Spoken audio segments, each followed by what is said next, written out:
Hello friends, welcome back to PYQ academy. Friends, आज के इस सेशन में हम लोग बीपीएससी के लिए जीके जीएस के इम्पॉर्टेंट सेशन लाए हैं, जो कि बहुत ही इम्पॉर्टेंट क्वेश्चंस हैं। आज के सेशन में हमने चुने हुए प्रश्नों को लाए हैं। यही वो प्रश्न होते हैं जो कि हमारे सिलेक्शन को रोक देते हैं, यानी कि 1-2 मार्क्स से हमारा सिलेक्शन होने से रह जाता है। तो फ्रेंड्स, हमें ये गलती नहीं करनी है इस बार, क्योंकि बीपीएससी नेगेटिव मार्किंग लाया है और नेगेटिव मार्किंग है तो हमें जो भी पढ़ना है उसे पूरा विश्वास के साथ याद करके रखना है। तो फ्रेंड्स, अगर आप बीपीएससी टीचर वैकेंसी की तैयारी करना चाहते हैं तो हमारे चैनल को सब्सक्राइब करके चैनल के साथ जुड़ जाएं। चलिए दोस्तों, ज़्यादा देर न करते हुए हम लोग अपने क्वेश्चन पे आते हैं। आज का पहला क्वेश्चन है कि पृथ्वी पर दिन और रात होते हैं। तो पृथ्वी पर दिन और रात किस कारण से होते हैं? ऑप्शन है दैनिक गति के कारण, वार्षिक गति के कारण, छमाही गति के कारण या फिर तिमाही गति के कारण। तो यहाँ जो हमारा राइट ऑप्शन होगा वो ऑप्शन नंबर ए होगा। दैनिक गति के कारण पृथ्वी पर दिन और रात होते हैं। ऑप्शन नंबर ए राइट है हमारा। अगला क्वेश्चन देखते हैं। सबसे बड़ा ग्रह है, तो सबसे बड़ा ग्रह कौन सा है? बृहस्पति, पृथ्वी, यूरेनस और शुक्र। तो इनमें जो सबसे बड़ा ग्रह है वह है बृहस्पति। ऑप्शन नंबर ए सही है, बृहस्पति सबसे बड़ा ग्रह है। तीसरा क्वेश्चन है सबसे छोटा ग्रह है, तो सबसे छोटा ग्रह कौन सा है? तो ऑप्शन नंबर सी राइट है। सबसे छोटा ग्रह जो है यह बुध है। बुध सबसे छोटा ग्रह है और बुध सूर्य के सबसे नज़दीक भी स्थित ग्रह है, याद रखिएगा दोस्तों। अगला क्वेश्चन देखते हैं। अगुलहास धारा किस महासागर में बनती है? तो अगुलहास धारा जो है यह किस महासागर में बनती है? ऑप्शन है प्रशांत महासागर में, हिंद महासागर में, आर्कटिक महासागर में या फिर अन्य। तो यहाँ अगुलहास धारा जो है यह हिंद महासागर में बहती है। ऑप्शन नंबर बी राइट है। अगला क्वेश्चन है पृथ्वी का सबसे भीतर वाला भाग क्रोड किसका बना होता है? तो पृथ्वी का जो सबसे भीतर वाला भाग होता है क्रोड, वह किसका बना होता है? ऑप्शन है तांबा और जस्ता का, निकेल और तांबा का, लोहा और जस्ता का, लोहा और निकेल का। तो यहाँ जो राइट ऑप्शन है वो ऑप्शन नंबर डी है। लोहा और निकेल का बना हुआ है पृथ्वी का सबसे भीतरी भाग क्रोड। और पृथ्वी का जो सबसे ऊपरी भाग होता है उसे हम पर्पटी कहते हैं। अगला क्वेश्चन है मैग्नीज के उत्पादन में भारत का दूसरा स्थान है, प्रथम देश कौन सा है? मैग्नीज का जो उत्पादन होता है इसमें भारत दूसरे स्थान पर है, तो प्रथम स्थान पर कौन सा देश है ये पूछ रहा है। ऑप्शन है फ्रांस, रूसी संघ, कनाडा या फिर संयुक्त राज्य अमेरिका। तो यहाँ प्रथम स्थान पर जो है यह रूस है, यानी कि ऑप्शन नंबर बी राइट है, रूस सही होगा। मैग्नीज के उत्पादन में रूस पहला स्थान पर है और भारत जो है यह दूसरे स्थान पर है। फ्रेंड्स, ये सब ज्योग्राफी के क्वेश्चन हैं, बहुत ही इंपॉर्टेंट क्वेश्चन हैं आज के सेशन में।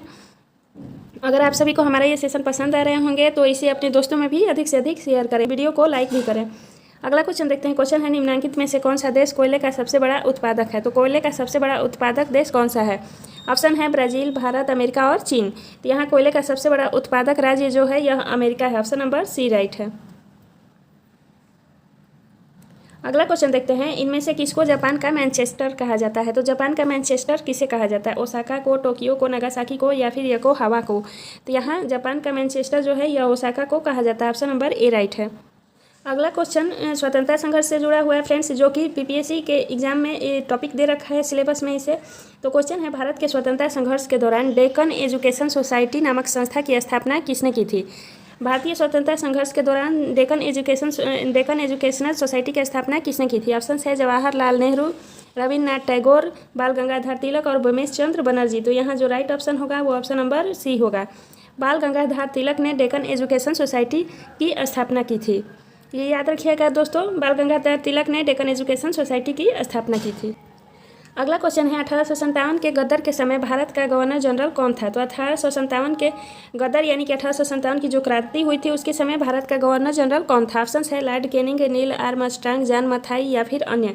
तो 1857 की क्रांति के समय भारत का गवर्नर जनरल लॉर्ड कैनिंग था। ऑप्शन नंबर ए राइट है। और 1857 की क्रांति में बिहार से इसका नेतृत्व किसने किया था? तो बाबू कुंवर सिंह ने किया था बिहार से 1857 की क्रांति का नेतृत्व। अगला क्वेश्चन देखते हैं। क्वेश्चन है भारत भारतीयों के लिए है, नारा किस संस्था ने दिया? किस संस्था ने यह नारा दिया था कि भारत भारतीयों के लिए है? ऑप्शन है आशा की संस्था, आर्य समाज ने, ब्रह्मा समाज ने या फिर अन्य ने। तो यहाँ जो राइट ऑप्शन है वो ऑप्शन नंबर बी है, आर्य समाज ने यह नारा दिया था कि भारत भारतीयों के लिए है। याद रखिएगा दोस्तों, भी इंपॉर्टेंट क्वेश्चन है। अगला क्वेश्चन देखते हैं। क्वेश्चन है विंध्याचल और सतपुड़ा पहाड़ियों के बीच से होकर बहने वाली नदी है। तो विंध्याचल और सतपुड़ा पहाड़ियों के बीच से होकर बहने वाली नदी कौन सी है? नर्मदा, सिंधु नदी, कोसी या फिर गोदावरी। तो यहाँ विंध्याचल और सतपुड़ा पहाड़ियों के बीच से होकर बहने वाली जो नदी है वह है नर्मदा। नर्मदा नदी विंध्याचल और सतपुड़ा पहाड़ियों के बीच से होकर बहती है। अगला क्वेश्चन है investor protection fund. Investor protection fund जो है यह किस संस्था ने स्थापित किया? पूंजी मुद्दे ने, डीएलएफ ने, सेबी ने या फिर अन्य ने? तो इन्वेस्टर प्रोटेक्शन फंड जो है इस संस्था की स्थापना सेबी ने की थी। अगला क्वेश्चन है कुंडापुर एवं करवार कच्छ वनस्पति स्थान कहाँ स्थित है? तो कुंडापुर एवं करवार कच्छ वनस्पति स्थान कहाँ पर स्थित है? केरल में, कर्नाटक में, तमिलनाडु में या फिर त्रिपुरा में? तो यहाँ जो राइट ऑप्शन होगा वो ऑप्शन नंबर बी है। कुंडापुर एवं करवार कच्छ वनस्पति स्थान कर्नाटक राज्य में स्थित है। तो ऑप्शन नंबर बी सही है। अगला क्वेश्चन है भारत की प्रथम बहुउद्देशीय परियोजना किस नदी पर बनाई गई थी? तो भारत की पहली बहुउद्देशीय परियोजना जो है यह किस नदी पर बनाई गई थी? ऑप्शंस है कावेरी नदी, गंडक नदी, दामोदर नदी या फिर यमुना नदी। तो भारत की प्रथम बहुउद्देशीय परियोजना दामोदर नदी पर बनाई गई थी। दामोदर नदी झारखंड और पश्चिम बंगाल में बहती है, ये याद रखिएगा दोस्तों, बहुत ही इंपॉर्टेंट क्वेश्चन है। अभी तक हमने पूरे 15 प्रश्नों को कर लिया है। अगला क्वेश्चन देखते हैं। क्वेश्चन है भारत में प्रथम स्थापित परमाणु संयंत्र यानी कि एटॉमिक प्लांट कौन सा है? तो भारत में प्रथम स्थापित परमाणु संयंत्र कौन सा है? ऑप्शन है तारापुर परमाणु संयंत्र, काइटोनेम परमाणु संयंत्र, कुंडलकुलम परमाणु संयंत्र या फिर अन्य। तो यहाँ जो तारापुर परमाणु संयंत्र है यह भारत का प्रथम स्थापित परमाणु संयंत्र यानी कि एटॉमिक प्लांट है। तारापुर परमाणु संयंत्र याद रखिएगा।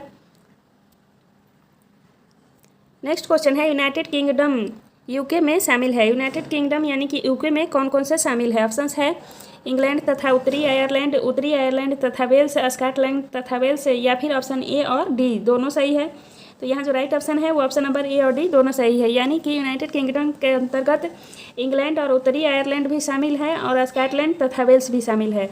तो ए और डी ये दोनों ऑप्शन राइट है। चारों देश जो हैं ये शामिल है यूनाइटेड किंगडम के अंतर्गत। अगला क्वेश्चन है आगरा शहर को किसने बसाया? तो आगरा शहर को किसने बसाया था? ऑप्शन है सिकंदर लोदी, अकबर, बहलोल लोदी या फिर शाहजहां। तो आगरा शहर को सिकंदर लोदी ने बसाया था। ऑप्शन नंबर ए राइट है, सिकंदर लोदी। 1504 ईस्वी में आगरा शहर की स्थापना सिकंदर लोदी ने की थी, ये भी याद रखिएगा।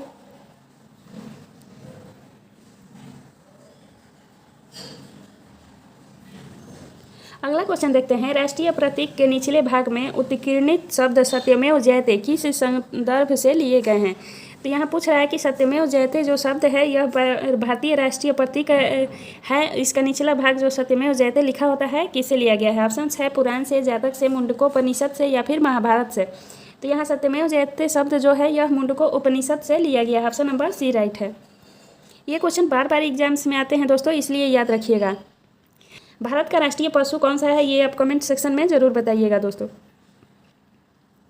अगला क्वेश्चन देखते हैं अशोक के शिलालेखों की लिपि क्या है? तो अशोक के शिलालेखों की लिपि क्या है? गुरुमुखी, ब्राह्मी, देवनागरी या फिर हायरोग्लाइफिक्स। तो यहाँ अशोक के जो शिलालेखों की लिपि है यह ब्राह्मी लिपि में लिखी गई है। ऑप्शन नंबर बी राइट है, अशोक के शिलालेखों की लिपि ब्राह्मी है। अगला क्वेश्चन देखते हैं बिहू निम्नलिखित में से किसका लोकप्रिय उत्सव है? तो बिहू किसका लोकप्रिय उत्सव है? असम का, उड़ीसा का, बिहार का या फिर बंगाल का? तो यहाँ जो राइट ऑप्शन है वो ऑप्शन नंबर ए है। बिहू असम का महत्वपूर्ण लोकप्रिय यानी कि असम का लोकप्रिय नृत्य है। बिहू जो है यह नृत्य है जो कि फसल कटने पर की जाती है असम में। यह जनवरी माह में मनाई जाती है। अगला क्वेश्चन है विवेकानंद रॉक मेमोरियल कहाँ स्थित है? तो विवेकानंद रॉक मेमोरियल कहाँ पर स्थित है? ऑप्शन है अंडमान निकोबार, लक्षद्वीप, केरल या फिर तमिलनाडु। तो यहाँ जो राइट ऑप्शन होगा वो ऑप्शन नंबर डी होगा। विवेकानंद रॉक मेमोरियल तमिलनाडु में स्थित है।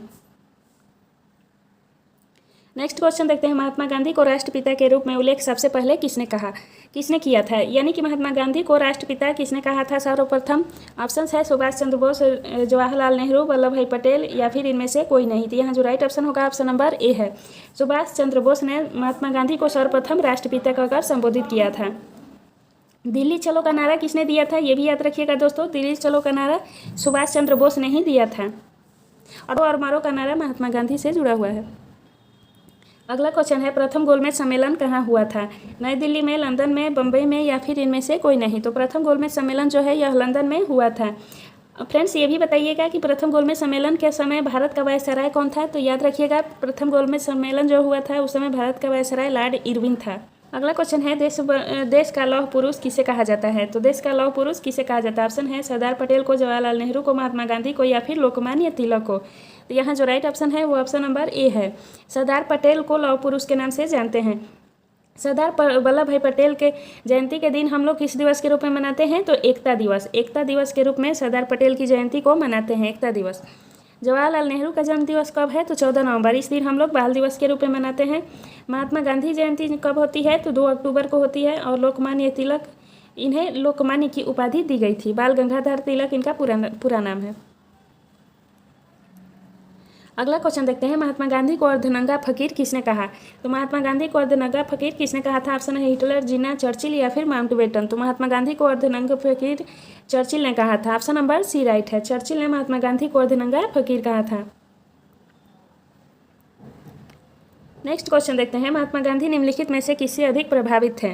बर्नार्ड शॉ से, लियो टॉल्स्टॉय से, कार्ल मार्क्स से या फिर इनमें से कोई नहीं। तो यहाँ जो राइट ऑप्शन है वो ऑप्शन नंबर बी है। लियो टॉल्स्टॉय से महात्मा गांधी सर्वाधिक प्रभावित थे। ऑप्शन नंबर बी सही है। महात्मा गांधी का राजनीतिक गुरु कौन है, ये भी पूछता है दोस्तों। तो याद रखिएगा, गोपाल कृष्ण गोखले को महात्मा गांधी का राजनीतिक गुरु कहा जाता है। हमारे ये सेशन पसंद आ रहे होंगे तो हमारे चैनल को लाइक, शेयर एंड सब्सक्राइब भी करते रहिएगा। अगला क्वेश्चन है, महात्मा गांधी का जन्म हुआ था। तो महात्मा गांधी का जन्म कब हुआ था। 1859 में, 1869 में, 1879 में या फिर 1889 में। तो यहाँ जो राइट ऑप्शन है वो ऑप्शन नंबर बी है। महात्मा गांधी का जन्म 1869 में हुआ था। 2 अक्टूबर 1869 को महात्मा गांधी का जन्म गुजरात के पोरबंदर नामक जिले में हुआ था। अगला क्वेश्चन है, पंजाब केसरी के नाम से विख्यात थे। तो पंजाब केसरी के नाम से कौन विख्यात था। रणजीत सिंह, गुरु गोविंद सिंह, गुरु नानक या फिर लाला लाजपत राय। तो यहाँ राइट ऑप्शन लाला लाजपत राय होगा। पंजाब केसरी के नाम से लाला लाजपत राय को जानते हैं। ऑप्शन नंबर डी सही है। अगला क्वेश्चन है, निम्नलिखित में से कौन सी गंगा की सहायक नदी नहीं है। यहाँ नहीं है पूछ रहा है, गंगा की सहायक नदी कौन सी नहीं है। स्वर्णरेखा, सोन, गंडक या फिर कोसी। तो यहाँ जो राइट ऑप्शन होगा वो ऑप्शन नंबर ए है। स्वर्णरेखा जो है यह गंगा की सहायक नदी नहीं है। इसके अलावा सोन, गंडक और कोसी ये तीनों गंगा की सहायक नदियां हैं। याद रखिएगा दोस्तों, सोन, गंडक और कोसी ये तीनों गंगा की सहायक नदी है। स्वर्णरेखा गंगा की सहायक नदी नहीं है।